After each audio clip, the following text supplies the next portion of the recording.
Hello everyone, my name is Boris Karaman. Thank you for joining me with this presentation on evaluating and enhancing workplace environments for well-being and effective change leadership.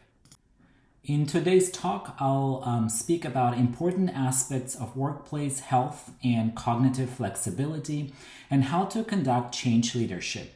In addressing the issue of building leadership capacity, especially in relation to a healthcare setting, flexibility and empathy are vital. In this presentation, I reflect on the practicum side and evaluate how a supportive environment enhances our capacity to care for ourselves and others. We will examine ways to create a culture of health and well-being, illustrate this in real life through personal examples, and conclude by looking at leadership approaches to reinforce quality improvement. I implore you to think about what you have done in the environments that can be built to promote both personal and professional growth. To assess workplace health and well-being, I examined my practicum site's culture and conditions, focusing on the medical surgical unit. I utilized surveys and own observation to construct how supportive and inclusive the environment is meant to be regarding staff well-being.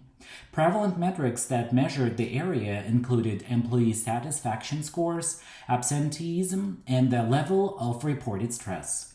The practicum site supports teamwork. However, workload demands sometimes interfere with wellness programs. Through data-driven assessment, we will know what exactly needs improvement in the environment.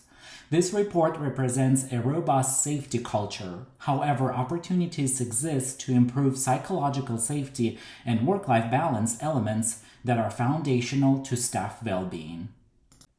A supportive workplace culture fosters teamwork and a lesser potential for burnout, further ensuring health and morale.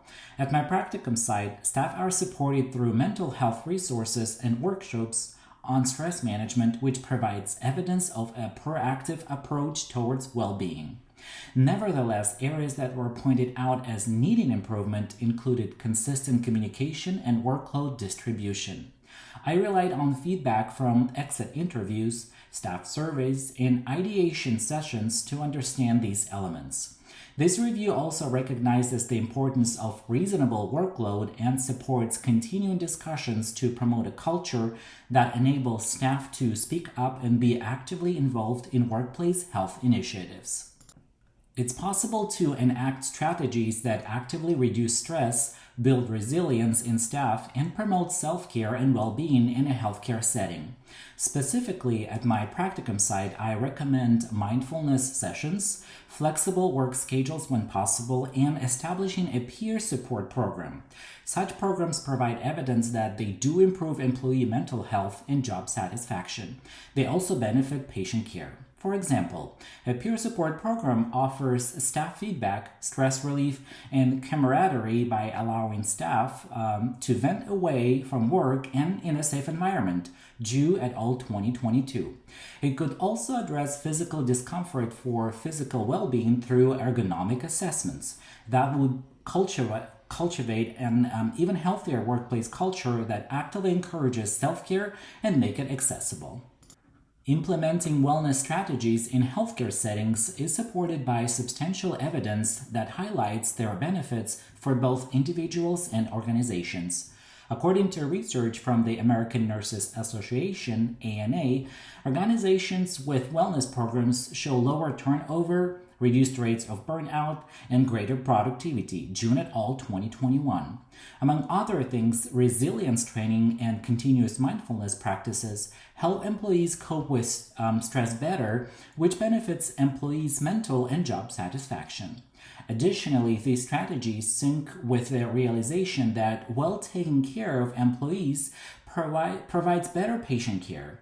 We do that by integrating wellness initiatives to create a more resilient workforce. These programs can help employee retention, lower absenteeism, and with a balanced commitment to a sustainable culture of health and support for staff and patients, achieve long-term returns to employees and those we serve.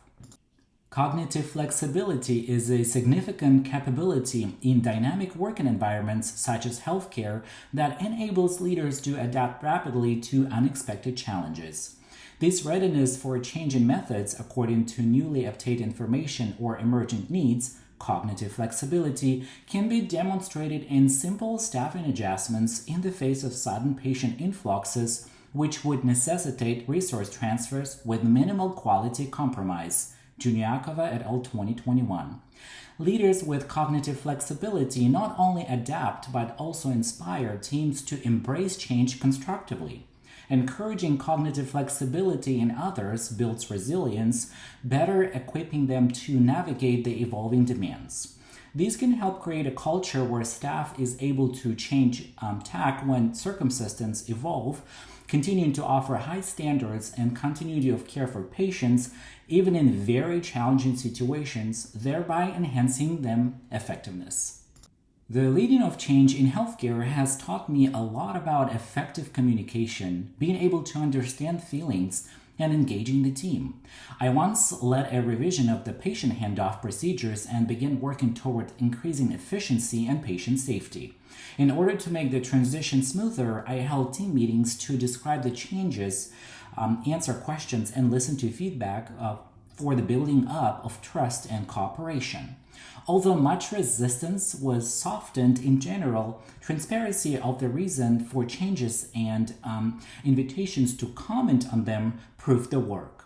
Leading change successfully requires 3 vital ingredients: patience, empathy, and flexibility. Involving my colleagues in every step for a change develops confidence and ensures smoother transitions. These experiences impressed me with the importance of dialogue and joint ownership of positive change.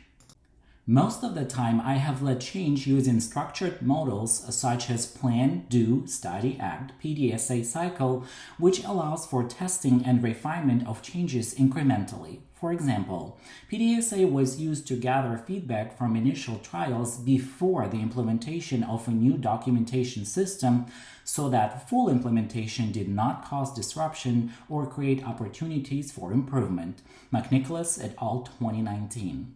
However, the advantage of the approach is that it is continuous and therefore has constant assessment and fine-tuning as the team is built to buy in and low resistance.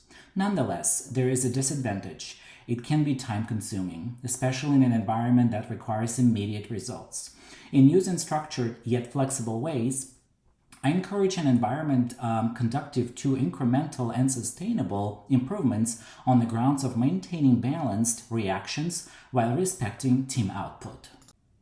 When implementing change, various approaches like Kotter's 8-step model and agile methodologies offer different benefits and challenges. Kotter's model reduces resistance by engaging people by structuring its rationale and offering a step-by-step procedure. Carreno 2024. As more urgency is created and momentum and continuum are built through each phase, from creating urgency to consolidating gains, they help build impetus and commitment. While these models have limitations, such as being slow to execute, especially in fast-paced healthcare settings, they can significantly assist with a dataset visual exploration. However, agile methods provide for quick adjustments and promote continuous feedback. Agile methods may be flexible, but they aren't necessarily stable and don't provide the precise direction you get from the more structured models.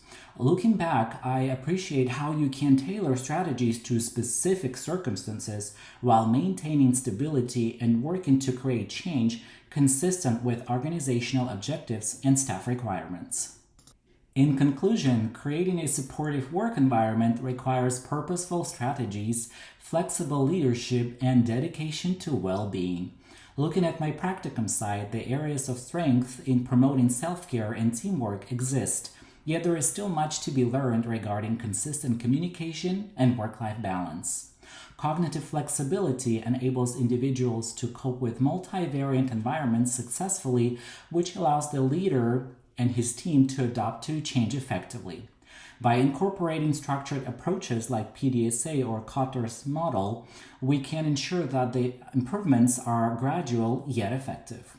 I hope this presentation has served as a spark towards ideas of how we can each contribute to building healthier and more resilient workplace cultures. I also await any thoughts on these essential practices from you, and I welcome them. I would like to thank you all for your time and attention. Please let me know if you have any questions. I will gladly answer them. Boris Karaman. Thank you.